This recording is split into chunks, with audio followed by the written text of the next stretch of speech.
Hello! So, we are coming into a twist, and this is one of my to die for twists. I absolutely love this. Now, this is a child twist, and it's quite a strong one. You've got to have the knees. You're going to be on your knees are going to be wide, toes are together, big toes are together, hips are going to be back on the heels, but you might find that it's too much for the shoulder because effectively you're going to bring the arm's going to be right in front of the body on that side to start off with, and then it's going to be on the other side. So you're actually going to be really low down to the floor. If you've got any issues with doing this one, if it's too much, watch threading the needle and do threading the needle instead. So do be aware of this. So this is a yin pose, and it's one of my favourites. It can be held for a couple of minutes, but I'm not suggesting to hold it more than about 5 to 10 breaths. So widen your knees to the side of your mat, bring your big toes together and soften your bum down onto your heels. So to start off with, if this already is uncomfortable, you want to do threading the needle instead. So just settling down into that, you want to start to walk the fingertips forwards. Check that feels okay with the body, and just gently ease the heart down towards the floor. Now from here you're going to lift the gaze. Now you can have a cushion in front of you and actually do this on a cushion. It gives you more room. But what you're going to start to do is draw the right arm underneath that left, and you might be able to bring the shoulder down towards the floor. And you're going to rest the right side of the head down. Like I say, you might need to have a cushion.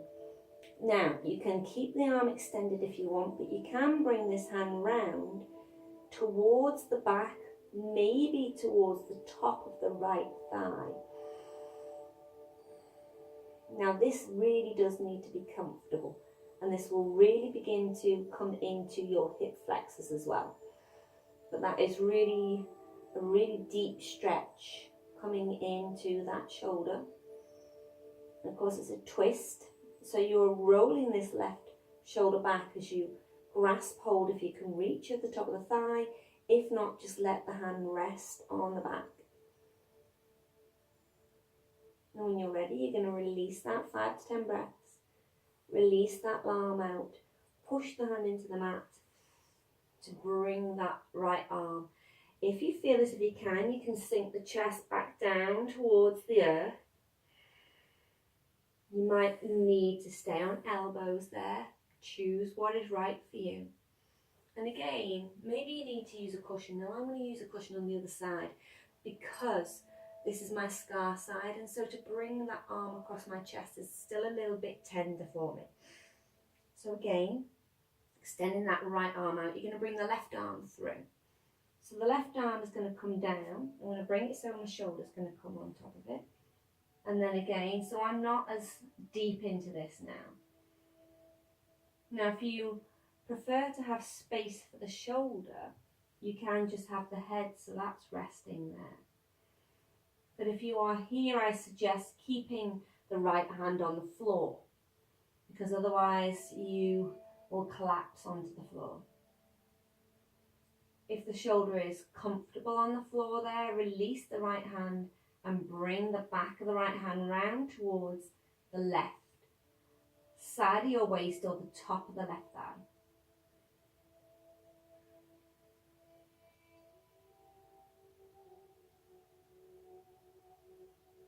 And then again, you're going to hold this for about 5 to 10 breaths. And when you've completed that, release that right arm out.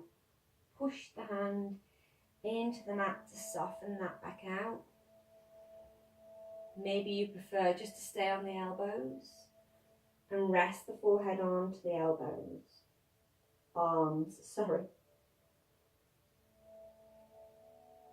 And again, if you wish to take it further, extend the arms out and chest back down towards the floor. And if it feels too much on the shoulders, walk your hands so they're wider than the mat. That gives the shoulders a little bit more room. And then again, when you're ready, slowly begin to bring yourself back. Now your hip flexors will have really felt that now. You've actually had hip flexors probably for a couple of minutes. get hold of the knees and bring them back in by using your hands. Come up onto the hands and knees, and you're just going to release each leg out. You might want to make a few circles with the knee, if that feels okay. Just softening into that. And then when you're ready, releasing the legs out. And give your legs a really good shake, because that is a strong one on the knees. So child's twist, or twisting child.